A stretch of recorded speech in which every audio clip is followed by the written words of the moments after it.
today meron kayong i-review na coin.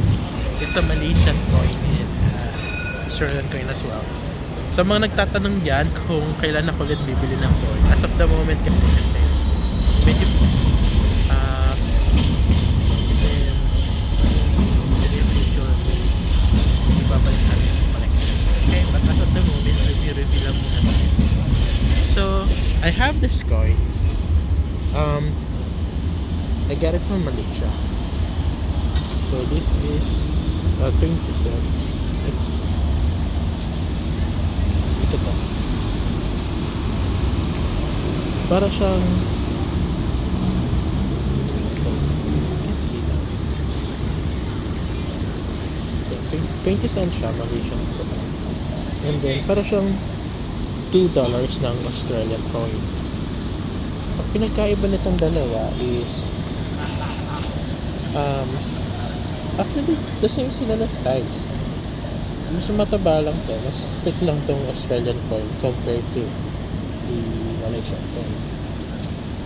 And then meron din akong Elizabeth II coin. This is a 20 cents Australian coin as well. So I think ito yung mga coins na gusto ko rin collect in the near future. Pero as of the moment guys, review muna tayo. Kung meron kayo natatagong ganito, email naman kayo sa akin kung okay yung condition niya. Tapos meron bang coin, itong 20 cents na Malaysian coin, meron ba siyang like 1990 patch?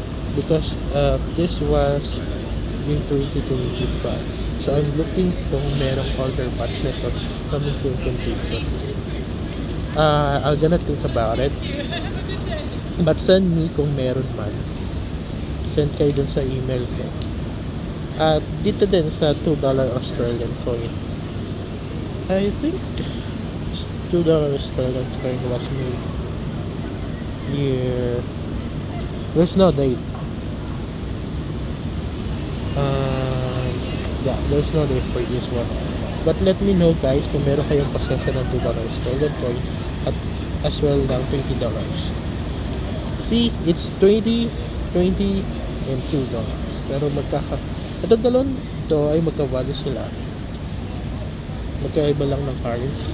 Pero ito ay kasulit ng 20 cents Malaysia, but it's a $2 coin.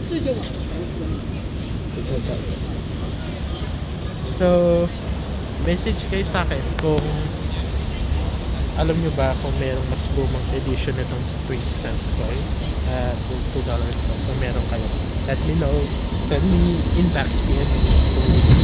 Wala pa akong masyadong alam dito sa pero dito sa Australia it was manufactured way back.